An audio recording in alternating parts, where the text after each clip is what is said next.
Superman Wonder Woman #2, written by Charles Soule, art by Tony S. Daniel. So last issue, Wonder Woman and Superman went to go take care of a boat, and Doomsday was on it, and Wonder Woman got hit hard. And we open with her continuing to get hit hard, and as she's fighting up against it, she's like, all right, you know how to fight beasts. You've done it before. You just got to get up and find its weak point. And as she's thinking, her narration is literally interrupted by Doomsday punching her in the face and breaking her arm. And as she is trying to think her way out of this, she's like, I just got to fly away. That's like my only option right now. We see this giant wave is about to overtake the boat, and Doomsday starts to vanish in a flash of light as Superman lifts the boat up out of the water and manages to save everyone on board. And later on, as he's got the boat to shore, he's basically asking, hey, you all right? What happened there? What did you get hit by? And she's like, I don't know. It was huge. It was like 3 meters tall and had these bony protrusions all over it. It's crazy. And Clark was like, I'm sorry, did you say bony protrusions? Did you? Okay, you need to come with me right now. And so they immediately rush back to the Fortress of Solitude, and Clark pulls open the Phantom Zone projector, and he's like, hey, all right, this is like Supermax prison for Kryptonians, and inside, where is he? There he is. Is this the thing you saw? And they zoom in on Doomsday, and he's like, yep, that's it. What is it? And he's like, all right, that's Doomsday. It is death incarnate. It is literally just the end of all things, and he is totally unable to be beaten. That's why he's in the Phantom Zone. And one of them was like, I mean, he's just a monster. Like, what's so bad about him? I was like, you have no idea. Like, I don't think I could handle him if Doomsday got out of the Phantom Zone. And you're telling me that he was actually there in the real world? He was up on, like, we're screwed, man. And one of them was like, hey, don't worry. Like, you're Superman. You will have the strength to beat him, not because you're Kryptonian, but because you're Superman. And also, you're not going to be alone. So at that point, Wonder Woman takes Superman to below Mount Etna, where Hephaestus lives. And Hephaestus is like, hey, welcome to the armory. Wonder Woman, what can I get you? Like, what kind of weapon are you looking for? And she's like, oh, it's not for me, it's for him. And she's like, okay, why would I make something for someone who's not even a part of my continuity? And she's just like, because he's a friend and he needs it. And he's he's strong. He's not like ordinary men. And he's like, all right, we'll see about that. And Hephaestus goes and like eyes him down and then takes his hammer, is about to strike Clark with it. And Clark just grabs it with no problem at all. And he's just like, all right, fair enough. What do you want me to build?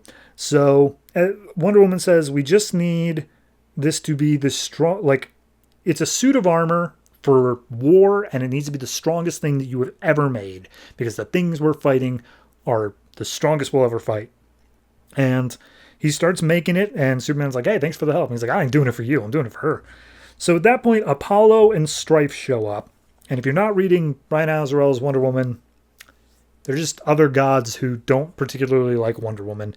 And he steps up and he's like, oh, hey, Wonder Woman, I see you brought your boyfriend along. And Superman's like, you told him about us? And it's just like, no, they're gods. They just know stuff like that.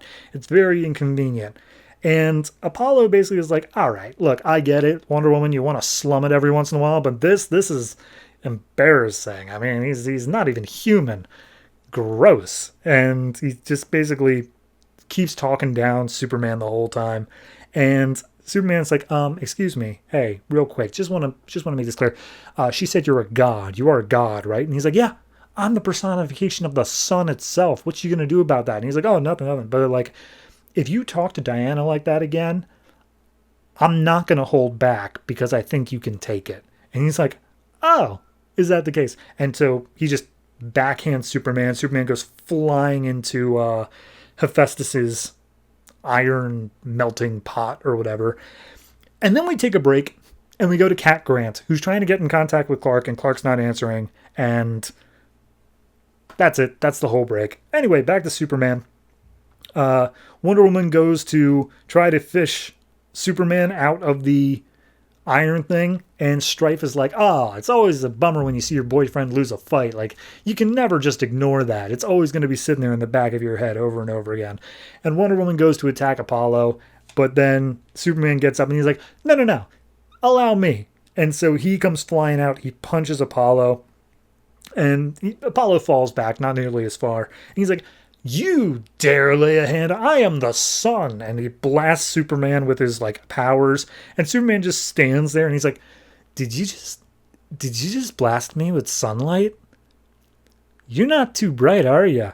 And now that he's supercharged, like he's talking, he's filled with adrenaline, he grabs Apollo by his shirt collar and just throws him up through the roof of the mountain, like no problem at all, as he goes flying up into the sky.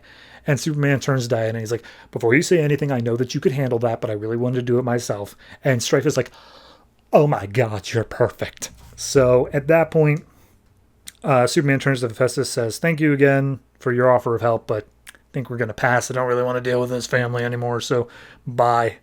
And they all take off. Then we cut over to Sahara Desert. And as this convoy of camels go by, we see that all of a sudden they are attacked by this spiky ball thing that starts chopping off heads and limbs and just crazy murdering spree until all of them are dead. And the ball opens up, and inside of it is General Zod. Okay. I mean, yeah, he was in the Phantom Zone. It makes sense if Doomsday is able to come through. Zod should be as well. So we'll see where that ends up. All in all, I like it. I think it's strangely heartfelt in the way that's hard to like explain. Like, yes, they're in a relationship and they have these little talks back and forth every once in a while that like makes it clear that they're in a relationship, but it's more so the moments where like Diana reacts when Superman is just even punched. Like, clearly he's fine, he'll be okay, but like she still reacts like that. I don't know. It's this book is doing more to sell the relationship between them for me than anything I've seen in any other book thus far. Like Justice League, nah, it doesn't even matter, because that's all been about like, oh, and we have to hide it and keep it secret and no one can know because we're just so powerful. This one's like, nah, man, I got a crazy family and I don't want you to meet them. That's perfectly fine for a relationship thing. So I'm into it. I'm going to say this is I'm going to give it an 8, honestly. And I think I was thinking 7.5, but honestly, Tony S. Daniels' art just pushes it over that extra bit. And then add on top of it the imagery of Apollo just blasting through like the peak of a mountain.